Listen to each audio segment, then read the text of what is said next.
जय माता साबरी। स्वागत है आप सभी का मेरे YouTube चैनल प्रीत शक्ति में। आज आप सभी मित्रों के लिए मैं गड़ा धन निकालने का, जमीन में धन कहाँ पे गड़ा हुआ है, उस पर कौन कौन सी शक्तियाँ सवार हैं, उसकी पहरेदार शक्ति कौन कौन सी हैं, धन कितना है, सभी कुछ देखने का एक विधान लेकर आपके लिए उपस्थित हुआ हूँ। आप सभी से निवेदन है कि आप लोग मेरे चैनल को सब्सक्राइब कीजिए, लाइक कीजिए, कमेंट। गड़े धन को आप सभी खजाना बोलते हैं, कुछ लोग गुप्त धन भी बोलते हैं, कई लोग दफीना भी बोलते हैं।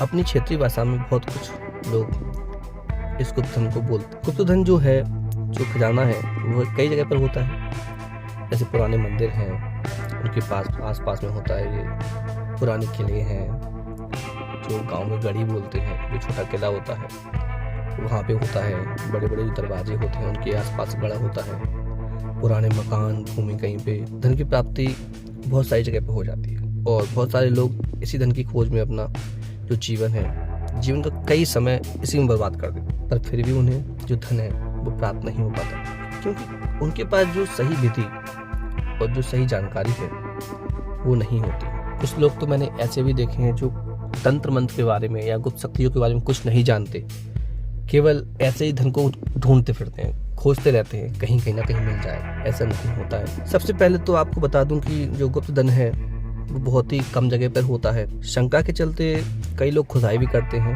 लेकिन उनके हाथ में कुछ नहीं आता। लेकिन जहाँ पर धन दबा होता है, वहाँ पर खुदाई करने पर धन की जो रक्षक शक्तियाँ हैं, जो शक्तियाँ उसके ऊपर सवार हैं, धन के ऊपर उसकी रक्षा कर रही हैं, खुदाई करते ही वह उत्पात मचाना प्रारंभ कर देती हैं। और जो ज़्यादातर धन की रक्षा करती हैं वह नाग शक्ति होती हैं, दैत्य शक्ति होती हैं, यानी कि बहुत ही ताकतवर जो शक्तियाँ होती हैं वह धन की रक्षा करती हैं और उन्हीं के जो अंडर में ये धन रहता है। धन जहाँ भी गड़ा होता है वहाँ की शक्तियाँ चाहे कुछ भी हो जाए, उनके अंदर जितनी शक्ति होती है या जिनके संपर्क में जितनी भी शक्तियाँ होती हैं, वो सभी शक्तियाँ आपकी जान तक लेने के लिए आपके ऊपर हावी हो जाती हैं। लेकिन आपको वहाँ से धन नहीं ले आने देंगे, चाहे कितना भी आप प्रयास कर लें, वो भी अपनी पूरी ताकत लगाकर, पूरी शक्ति लगाकर आपको वहाँ से भगाने का प्रयास करते हैं कि कैसे भी करके यहाँ से ये धन नहीं निकाल पाए। आपको भटकाती हैं, कई तरह की आपको दृश्य दिखाती हैं। मैंने कई लोगों को वहीं पर जो बोलते हैं हाल के हाल उठ के गिरते हुए देखा है। कई लोग जो हमारे गाँव के पास ही एक स्थान है, वहाँ पे सुनते हैं कि धन है यहाँ पे। एक दो लोगों को वो खुदाई के समय मिल भी गया, लेकिन उनके घर में 2-3 मृत्यु हो गई 2-3 दिन के अंदर, इसलिए उन्हें दोबारा से वहीं के वहीं धन को दबा दिया। और सभी के सामने दबाया है, ऐसे नहीं है कि अकेले में निकाला और अकेले में दबा दिया, नहीं, सबके सामने ही उनको मिला और सबके सामने उनको दबा दिया, क्योंकि कोई नहीं चाहता कि किसी परिवार में मृत्यु हो और ऐसा धन को रख सके। तो चलिए बताते हैं कि आगे इन शक्तियों को, जो उसकी रक्षक शक्तियाँ हैं, उनको कैसे रोकते हैं। सबकी अलग अलग बलियाँ होती हैं, सबके अलग अलग भोग होते हैं, सबके विधान अलग हैं। किस तरह से किस शक्ति को आप प्रसन्न कर सकते हैं, बिना प्रसन्न किए आप ये धन नहीं ले सकते। अगर आप निकाल भी ले जाएंगे, अगर आप धन को किसी भी तरीके से या किसी कुछ साधक के मिलकर उस धन को निकाल भी लेते हैं, तो आगे जाके भी आपको समस्याएं आती रहती हैं। वो शक्तियाँ तब तक आपका पीछा नहीं छोड़ती हैं जब तक कि वो धन आपके घर में या आपके पास रखा हुआ है और आप उसका भोग करें। जो धन निकालने की प्रक्रिया है, इसमें बहुत सारे लोगों ने अपनी जान गंवा दी। ये शक्तियाँ हैं बहुत ही उस समय पे उग्र हो जाती हैं, इसलिए आप बिना किसी उच्च कोटि के साधक के, उनके सानिध्य के बिना कभी भी धन के चक्कर में नहीं पड़े, वरना आपको हानि ही उठानी पड़ सकती है। अगर आपको धन निकालना ही है, धन की जगह पता है या आपको पता करना है या कहीं पे शंका है, तो एक मंत्र विधान दे रहा हूँ आपको। इस विधान से आप धन का, जहाँ पर भी धन होगा उसका आप पता लगा सकते हैं कि धन कहाँ पे गड़ा हुआ है, या आपको जहाँ पर शंका है कहाँ पे धन गड़ा हुआ है, वहाँ उस जगह को आप निश्चित कर सकते हैं, उस जगह को आप चेक कर सकते हैं इस विधान से। एक मंत्र है और एक तंत्र विधि है, ये दोनों आपको मैं इसमें बता देता हूँ। इसके लिए आपको उस व्यक्ति की आवश्यकता पड़ेगी जो उल्टा जन्मा हो, यानी कि जो जन्म के समय उसके पैर पहले आए हों बाहर, उस व्यक्ति की आपको जरूरत पड़ेगी। और उस व्यक्ति के प्रयोग करके आप पता लगा सकते हैं कि धन कहाँ पे गड़ा हुआ है। और जब प्रयोग चाहिए आपको करने के लिए, उसमें आपको एक काला कौवा चाहिए और उसकी पूरी जीभ आपको निकालनी पड़ेगी। चाहे कौवा मरा हुआ हो, चाहे आप उसको मारते हैं, वो आपकी दिक्कत है। केवल आपको काले, जो बिल्कुल पूरा काला कौवा होता है, उसकी आपको जीभ चाहिए।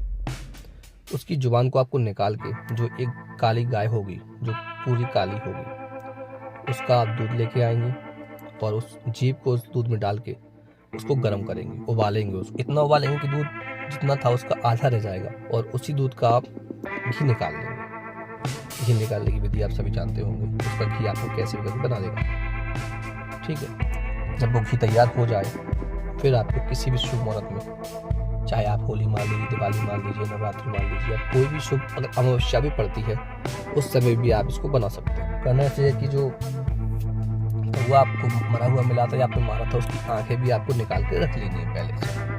अब जो आंकड़ा होता है जिसको अकौवा बोला जाता है, उसकी रुई, जो उसमें रुई निकलती है, उसकी बाती बनानी है आपको। कैसे बनानी है? जो कौवे की आंखें हैं ना, उस आंखों को उसी में लपेट कर एक बत्ती बनाएंगे आप। जो आपने कौवे की जीभ का दूध में डाल के जो घी बनाया था, उस घी का एक बड़ा सा दीपक लगा लेंगे आप सामने, और उसी बत्ती को उसमें डाल देंगे। अब आपको काले आसन पे बैठ के, सामने आप काले आसन में बैठ जाएंगे, और जो दीपक जल रहा है उसके ऊपर कोई बर्तन रख देंगे जिसमें वो काजल निकल के आ जाए अपना सामने। दीपक के ऊपर रख देंगे, जो उसकी लौ है वो बर्तन पे लगती रहेगी और काजल बनता रहेगा। अब उसके सामने आपको काले आसन पे बैठ के एक मंत्र दे रहा हूँ, इस मंत्र की आपको 11 माला जाप करनी। मंत्र आप सुन लीजिए, क्या है मंत्र? ओम नमः श्रीम क्लीम सर्वनिधि प्रखत नमो विच्चे स्वाहा। इसको मैं आपको लिख कर भी डाल दूंगा, उस पर भी आप सुन लीजिएगा। आप लोग फिर से सुन लीजिए मंत्र एक बार। ओम नमः श्रीम क्लीम सर्वनिधि प्रखत नमो विच्चे स्वाहा।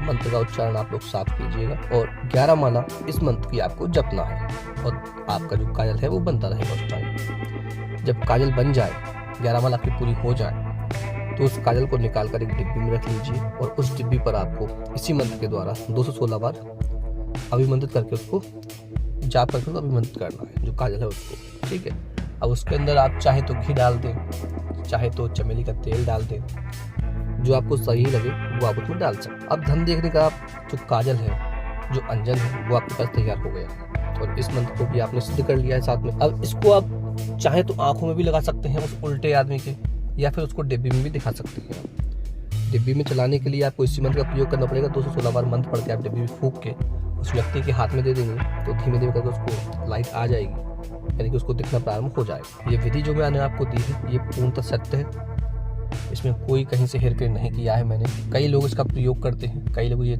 काजल बनाते हैं और धन देखने के लिए प्रयोग करते हैं। बस शर्त इतना है, जो उल्टा जो व्यक्ति है वो जला ना हो कहीं से, और जो खट्टा वट्टा खा के वो घटा ना हो, इस तरीके से आप उसका प्रयोग करें। उसका एक रक्षा कवच भी आप लगा दें जिसको आप काजल लगा रहे हैं। ये प्रयोग 100% काम करता है। आपको धन देखना हो, कहीं की चोरी देखनी हो, या कुछ भी आपको देखना हो, किसी का हाल भी देखना हो, तो इस विधान के द्वारा आप देख सकते हैं। ये प्रयोग पहला प्रयोग है, पहला कदम है धन देखने की तरफ। इसके 3-4 प्रयोग और बताऊंगा जो धन देखने के लिए हम प्रयोग करते हैं। अब धन पे जो शक्तियां रहती हैं और बहुत सारी, उनको प्रसन्न कैसे किया जाए। हम उनसे लड़के धन नहीं ले सकते। उनको अपनी सुरक्षा करने के बाद, दिशाओं का बंधन करने के बाद, एक दिशाओं का बंधन करने का अलग से मंत्र होता है धन के लिए, अपनी सुरक्षा करने के लिए धन का अलग से मंत्र होता है। और जो शक्तियां उसके ऊपर रहती हैं, प्रेत है, ब्रह्म पिशाच, सबकी जो अलग अलग बलियां होती हैं प्रसन्न करने के लिए, जिससे वो आपको नुकसान ना पहुंचाए कभी भी, उसकी विधियां सबकी अलग अलग हैं। दैत्यों की विधि अलग है, पिशाचों की विधि अलग है, भूत प्रेत जो है उनकी विधि अलग है, कोई देव दानव है उसके ऊपर तो उसकी विधि अलग है। सबकी बलि विधि आप अगर जान जाएंगे तो आपको जो धन निकालने की जगह है वहाँ पे आपको नुकसान नहीं उठाना पड़ेगा, और आप धन निकाल सकते हैं। वो खुशी खुशी वहाँ से हट जाएंगे और आपको धन प्राप्त हो जाएगा। एक बहुत ही प्रचंड मंत्र होता है इन सभी को बंधन करने का। इसमें भगवान नरसिंह और सुदर्शन चक्र के द्वारा इनका बंधन किया जाता है। वो मंत्र भी मैं आपको आगे दे दूंगा। इसकी कम से कम 5-6 वीडियो और बनेंगी धन निकालने के प्रयोग की। ये धन निकालना जो प्रयोग है ज़मीन से, ये कानूनी अपराध है, इसलिए आप इसको बिल्कुल भी ना करें। मैं केवल ये आपको जानकारी के लिए दे रहा हूँ। अगर आप धन निकालते हैं, आपको कुछ हानि होती है तो उसके आप स्वयं ही जिम्मेदार होंगे। मेरा चैनल इसकी कोई जवाबदारी नहीं लेता है, मैं केवल ये आपको जानकारी के लिए देता हूँ। अगर आपको वीडियो अच्छी लगी हो तो आप लोग वीडियो को लाइक कीजिए, कमेंट कीजिए। जय माता सावरी।